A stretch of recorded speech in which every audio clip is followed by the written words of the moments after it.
हमारे लोकप्रिय सांसद श्री रमेश जी बिदुड़ी, सांसद श्री रामचरित्र जी निषाद, पूर्व सांसद श्री कठेरिया जी, जिलाध्यक्ष श्री वीरेंद्र सचदेवा, पार्षद श्री वीर सिंह जी, मंडल अध्यक्ष रणवीर सिंह, डॉक्टर छत्रपाल, ओम प्रकाश जी तंवर और इस कार्यक्रम के संयोजक श्री सुरेंद्र बिदुड़ी,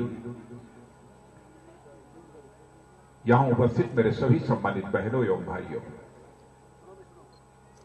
भाइयों, आप लोगों ने बहुत ही गर्मजोशी के साथ हम लोगों का स्वागत किया है।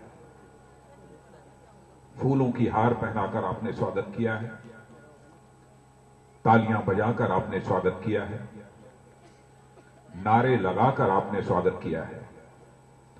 लेकिन भारत की परंपरा है और शिष्टाचार का तकाजा भी है, स्वागत और सलाम दुआ कभी एक तरफा नहीं होना चाहिए। इसलिए मैं भी अपनी तरफ से शीश झुकाकर आप सभी बहनों भाइयों का हार्दिक अभिनंदन करता हूं, आप सभी का स्वागत करता हूं।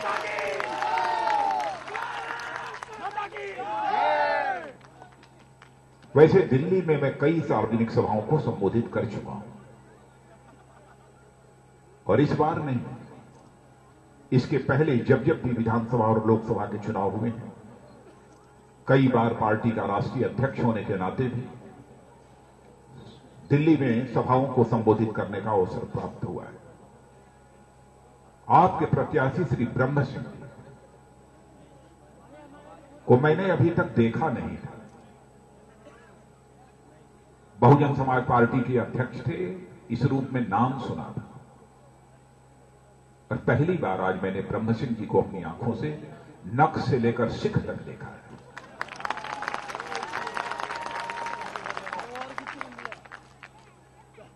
और उनको बोलते हुए भी मैंने सुना है।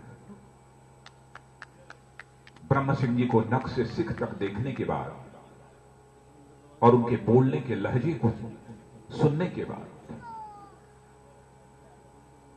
बहनों भाइयों, मैं कह सकता हूं एक निहायत शरीफ इंसान को भारतीय जनता पार्टी ने आपके प्रत्याशी के रूप में चुनाव के मैदान में उतारा है। मैं उन्हीं के लिए वोट की अपील करने आया हूं। शराफत का सदैव सम्मान किया जाना चाहिए, अराजकता का सम्मान नहीं किया जाना चाहिए। आज आपको दिल्ली विधानसभा चुनाव के लिए सार्वजनिक सभाओं में मौजूद रहना पड़ता है, आपको छुट्टी लेकर मतदान करना पड़ता है, अपने प्रिय प्रत्याशी के लिए कन्वेंसिंग करनी पड़ती है। यह नहीं होना चाहिए, क्योंकि एक साल पहले ही दिल्ली विधानसभा का चुनाव हुआ था और एक साल के अंदर 2 बार दिल्ली विधानसभा के चुनाव हो गए। और आप जानते हैं कि जब भी विधानसभा का चुनाव होता है, सैकड़ों करोड़ रुपए सरकारी खजाने के खर्च होते हैं और प्रत्याशियों के और राजनीतिक पार्टियों के भी करोड़ों रुपए खर्च होते हैं। यह पैसा जो सरकारी खर्च होता है, वह सरकार में बैठे हुए मंत्रियों की जेब का पैसा नहीं होता है, बल्कि गरीबों की गाढ़ी कमाई का पैसा जो होता है, वह सरकारी खजाने में जमा होता है। आप लोगों ने भारतीय जनता पार्टी को पिछली बार के विधानसभा चुनाव में भी सबसे बड़ी पार्टी के रूप में चुनकर भेजा था। उसके बाद एक नई नवेली पार्टी को भी आपने चुनकर भेजा, वो नंबर 2 पर थी। यह नई नवेली पार्टी, हक यदि था सरकार बनाने का, तो जो सबसे बड़ी पार्टी विधानसभा की भारतीय जनता पार्टी थी, उसका हक बनता था कि वह सरकार बनाए।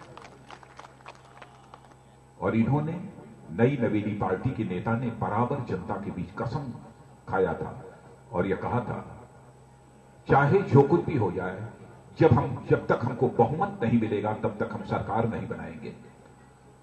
और यह भी वादा किया था इस जनता के साथ कि हम कांग्रेस जैसी भ्रष्ट राजनीतिक पार्टी से हाथ मिलाकर कभी सरकार नहीं बनाएंगे।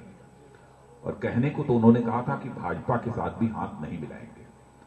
वो हमसे हाथ नहीं मिलाना चाहते थे, इसलिए हम लोगों ने हाथ नहीं मिलाया। लेकिन कांग्रेस, जिसने आजाद भारत के इतिहास में लंबे समय तक इस हिंदुस्तान में हुकूमत की है,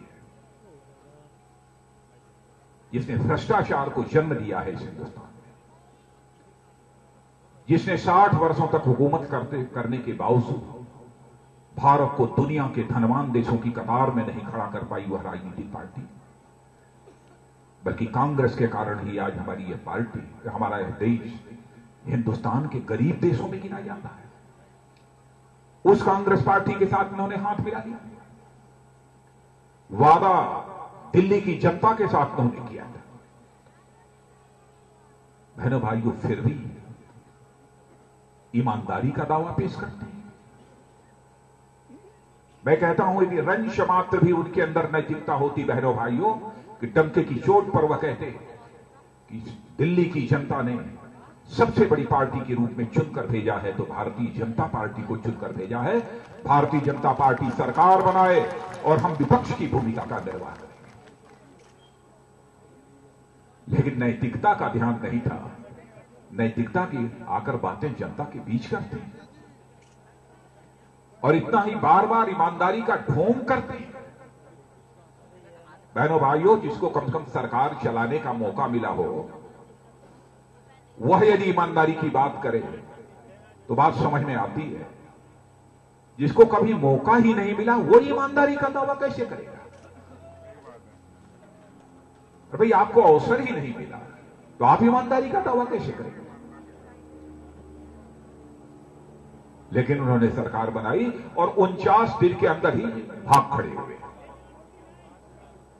मैं उनसे एक सवाल पूछना चाहता हूं और आप लोगों से भी अपील करना चाहता हूं कि आप लोग भी यह सवाल उनसे पूछिए और उस नई नवेली पार्टी के नेताओं से यह जवाब तलब कीजिए।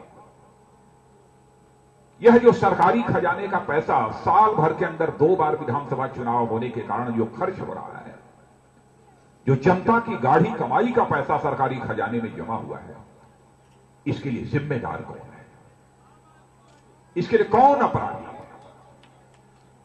और बहनों भाइयों, मैं यही अपील करने आया हूं, जिसने आपकी गाढ़ी कमाई का सैकड़ों करोड़ रुपया दोबारा विधानसभा का चुनाव 1 साल के अंदर ही कराकर बर्बाद किया है, उसे उसके अपराध की सजा दी जानी चाहिए। यही इंसाफ की मांग करने के लिए आपकी अदालत के सामने बैठा है। आप कहते थे हमें सत्ता का मोह नहीं है। सत्ता का मोह नहीं था तो कांग्रेस जैसी राजनीतिक पार्टी के साथ आपने हाथ क्यों मिलाया? और मैं उस नई नवीनी पार्टी के नेताओं को भी यह कहना चाहता हूं, स्वस्थ राजनीति की परिभाषा यह है, राजनीति केवल सरकार बनाने के लिए नहीं की जानी चाहिए। राजनीति यदि की जानी चाहिए तो देश बनाने के लिए राजनीति की जानी चाहिए, समाज बनाने के लिए राजनीति की जानी चाहिए। भारतीय जनता पार्टी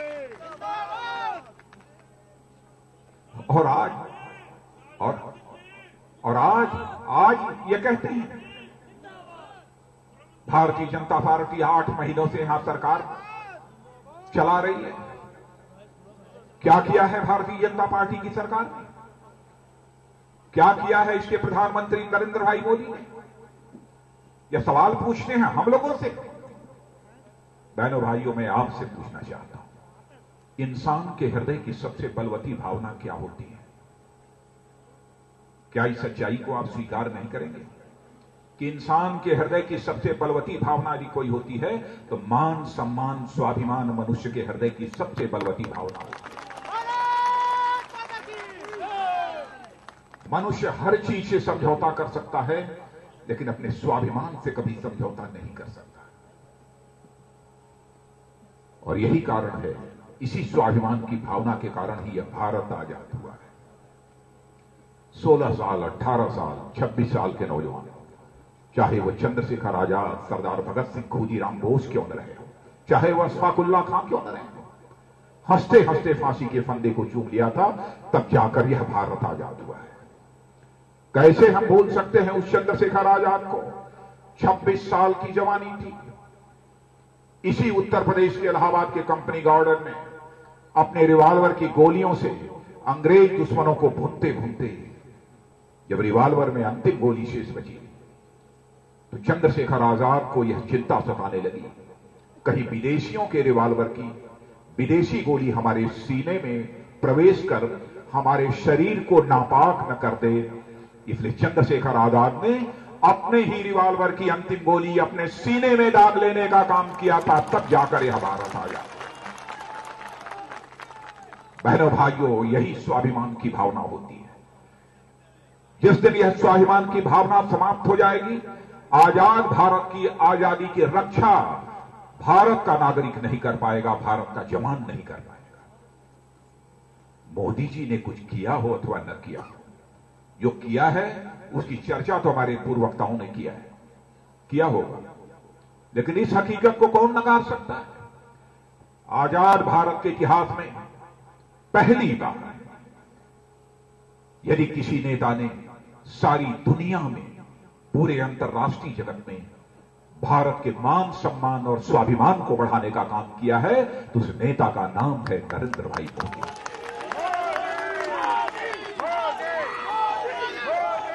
मैं आपको याद दिलाना चाहता हूं, दुनिया का सबसे ताकतवर देश अमेरिका, यही ताकतवर देश अमेरिका कहता था कि नरेंद्र भाई मोदी को हम अमेरिका में घुसने नहीं देंगे, उन्हें वीजा नहीं देंगे। मैं पार्टी का राष्ट्रीय अध्यक्ष था, मैं गया था वहां।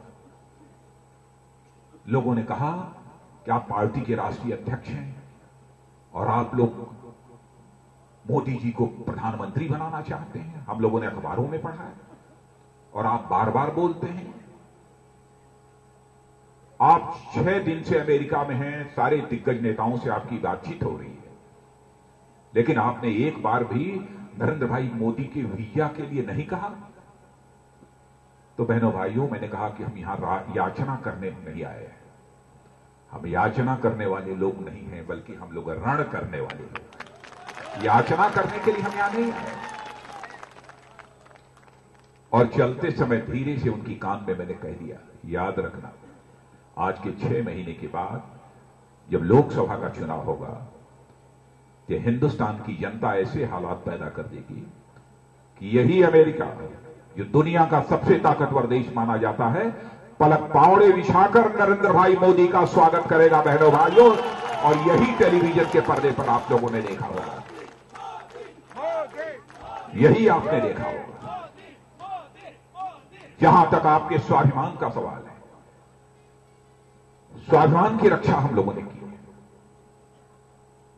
स्वाभिमान को, भारत के स्वाभिमान को बढ़ाया है। और इतना ही नहीं, आपने देखा होगा इसके पहले बार बार जब जब होता है तब तब पाकिस्तान खिटपिट करता रहा। इस बार पुरानी आदत पड़ी हुई थी, इस बार भी उन्होंने गोली चला दिया, हमारे निरपराध बॉर्डर पर रहने वाले 5 भारतीयों को मार डाला। मैंने पूछा अपने बॉर्डर सिक्योरिटी फोर्स के डीजी से, क्या हो रहा है? उन्होंने कहा कि साहब 5 हिंदुस्तानियों को मार डाला और हम लोग 16 बार सफेद झंडे, व्हाइट फ्लैग हम लोगों ने दिखाया। तो मैंने कहा यह व्हाइट फ्लैग होता क्या है?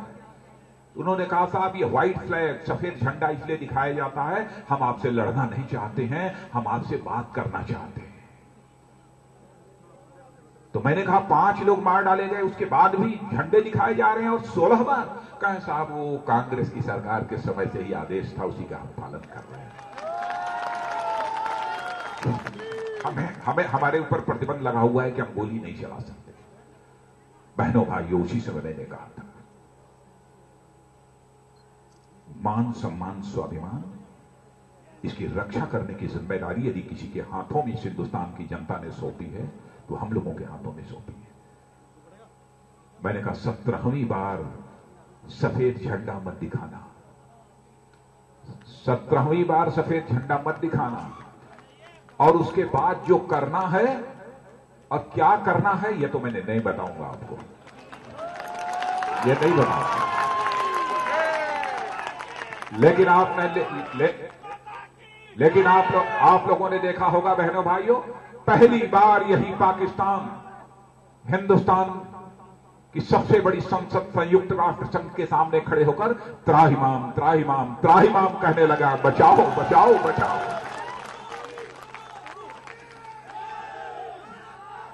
इसलिए यकीन रखना बहनों भाइयों, सबसे पहले इस हिंदुस्तान का मान सम्मान स्वाभिमान की रक्षा करना यह हमारा काम है। दूसरा, हिंदुस्तान के गरीबों की चिंता करना, हिंदुस्तान के नौजवानों की बेरोजगारी की चिंता करना। क्या आप लोगों को इस बात की जानकारी नहीं है कि बराबर पहले कांग्रेस पार्टी भी कहती थी कि हम सभी परिवारों का बैंक में खाता खोलेंगे। 50 वर्षों से कहते चले आ रहे हैं, नहीं कर पाए। 6 महीने के अंदर ही हमारे प्रधानमंत्री ने कहा कि 26 जनवरी तक हम 10 करोड़ लोगों के खाते खोल देंगे, 10 करोड़ परिवारों के खाते बैंकों में खोल देंगे। बैंक में केवल टाटा बिरला अंबानी के लोग ही नहीं खड़े होंगे, बल्कि हमारा झुग्गी झोपड़ी में रहने वाला गरीब भी खड़ा होगा। और उन्होंने कही थी पहले कही थी 7.5 करोड़ की बात, बाद में कहा 10 करोड़ की बात। लेकिन आपको जानकर खुशी होगी कि 26 जनवरी तक 11.5 करोड़ से अधिक परिवारों के खाते बैंक में खुल गए और गिनीज बुक ऑफ रिकॉर्ड में यह दर्ज हो गया। दुनिया के किसी देश में इतने कम समय में कभी इतने बैंकों के खाते नहीं किए। आप हमसे सवाल पूछेंगे, आप ये कहेंगे कि बैंकों में खाता खुल जाने से हमें क्या मिला? बहनों भाइयों, जिन लोगों ने अपना बैंक में खाता खोला है प्रधानमंत्री जनधन योजना के अंतर्गत, वह सुन लें, 1 लाख रुपए का दुर्घटना बीमा उनका अपने आप पक्का हो गया है। उनका अकाउंट चल रहा है कि नहीं चल रहा है इसकी कोई चिंता। 5,000 रुपए का आप ओवरड्राफ्ट निकाल सकते हैं। और वह गरीब जो झुग्गी झोपड़ी में रहता है, 1 रुपया भी बैंक में जमा करने के लिए नहीं है, तो सरकार के द्वारा बैंकों को यह आदेश दिया गया है कि वह जीरो अकाउंट खोलें, नहीं 1 पैसा भी नहीं जमा किया है तब भी उसका अकाउंट खुलना चाहिए, ताकि हमारे नौजवानों का वजीफा, स्कॉलरशिप जिसे कहते हैं, वृद्धावस्था पेंशन, विधवा पेंशन, यह सब जो पहले बिचौलियों के माध्यम से पहुंचता था, आधा अधूरा पहुंचता था, वह आधा अधूरा न पहुंचे, बल्कि सीधे दिल्ली के सरकार के खजाने से निकलेगा और आपके इस ओखला में जो आपका बैंक का खाता है उसमें जाकर आपके नाम से जमा हो जाएगा, पूरा का पूरा पैसा जमा हो जाएगा। यह काम किया है। अब आई बात अनऑथराइज्ड कॉलोनीज की, रेगुलराइज करने की बात, अनधिकृत कॉलोनियों को नियमित करने की। बराबर कांग्रेस ने कहा, शीला जी ने भी पर्चियां बांटी लोगों के बीच जाकर। लेकिन मैं आपसे पूछना चाहता हूं कि आपको कॉलोनियां नियमित हो गई? आपसे पूछना चाहता हूं, हुई कि नहीं हुई? नहीं हुई। लेकिन आज यह नई नवेली पार्टी के लोग और कांग्रेस के लोग कहते हैं, हम लोगों से पूछते हैं, आपने क्या किया? बहनों भाइयों, पहली बार इन सारी अनऑथराइज्ड कॉलोनी को रेगुलराइज करने के लिए, नियमित करने के लिए हमारी सरकार ने कैबिनेट में प्रस्ताव पारित कर दिया है। अब कैबिनेट के प्रस्ताव को कोई मां का लाल टाल नहीं सकता। पहली बार हकीकत को भी, यदि सचमुच रंच मात्र नैतिकता है तो जो सच्चाई है वह हकीकत है, जनता के सामने उसे बयां करना चाहिए। करने की वो हिम्मत नहीं जुटा सकते। पानी का संकट है। 60 वर्षों तक बीजेपी ने यहां सरकार नहीं चलाई थी, सरकार इन लोगों ने चलाई थी।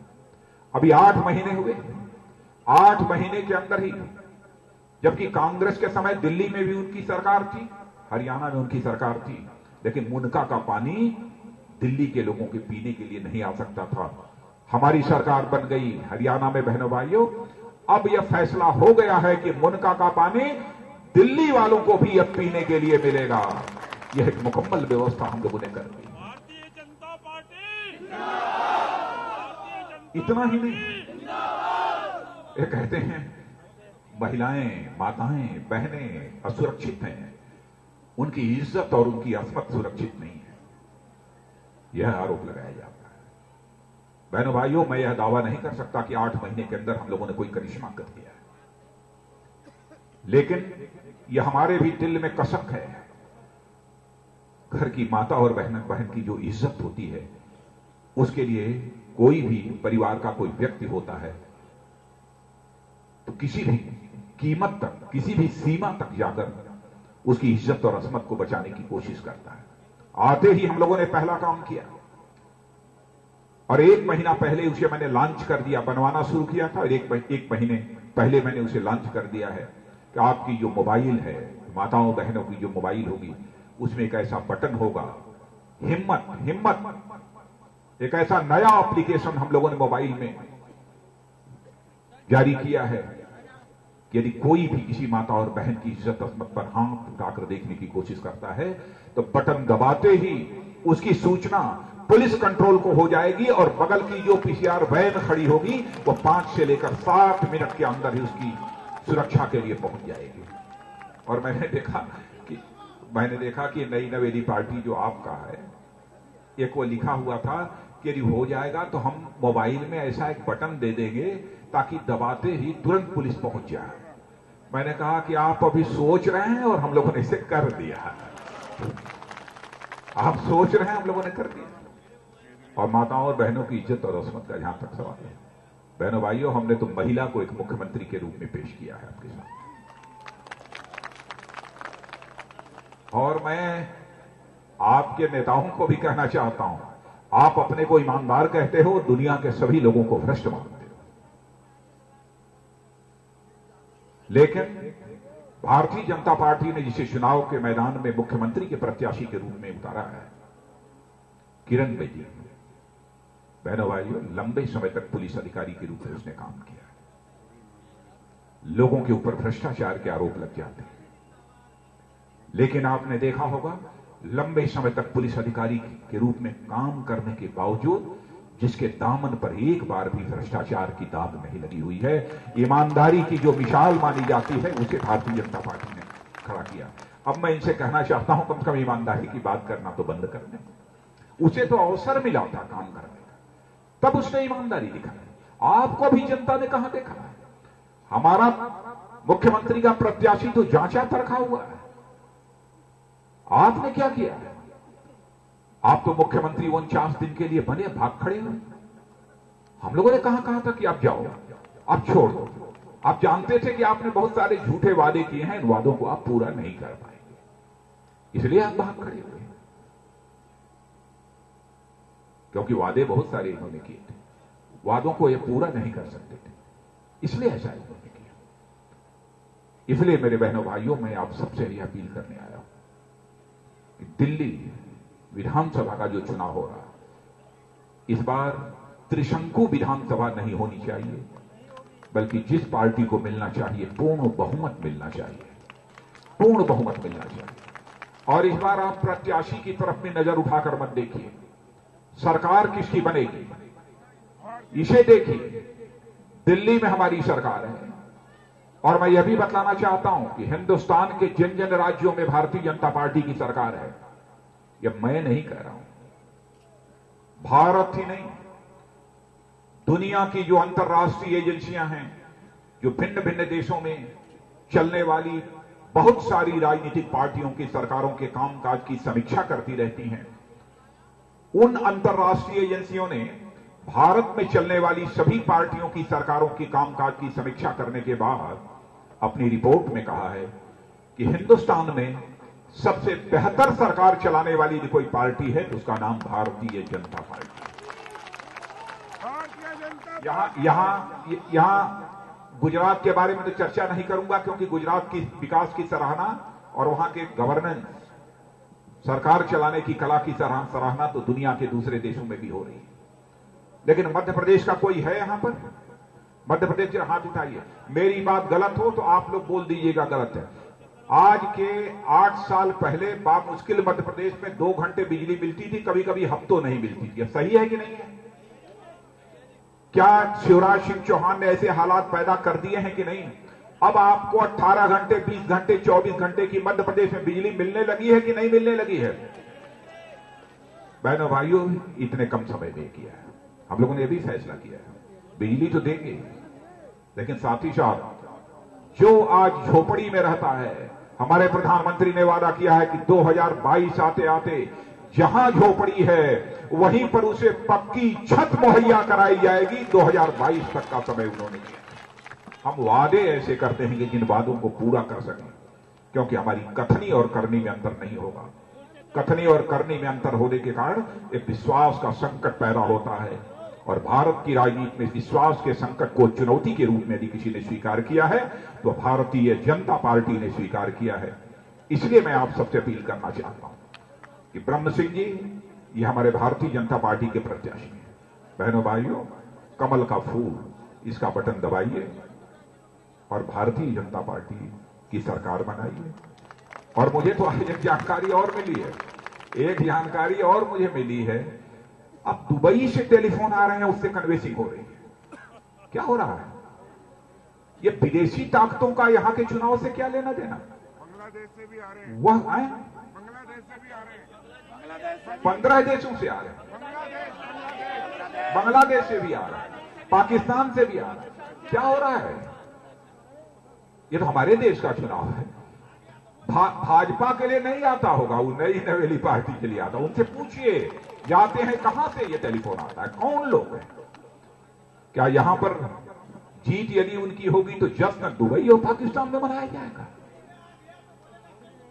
इसीलिए मैं कहना चाहता हूं बहनों भाइयों, भारत यदि जीतना चाहिए, दिल्ली यदि जीतना चाहिए तो जश्न दिल्ली में मनाया जाना चाहिए, हिंदुस्तान की धरती पर मनाया जाना चाहिए, दुनिया के दूसरे देशों की धरती पर नहीं मनाया जाना चाहिए। इसीलिए भारतीय जनता पार्टी की सरकार बनाइए और ब्रह्म सिंह जी को भारी मतों से जिताकर दिल्ली की विधानसभा में भेजिए। यही निवेदन करते हुए और आप सबको धन्यवाद देते हुए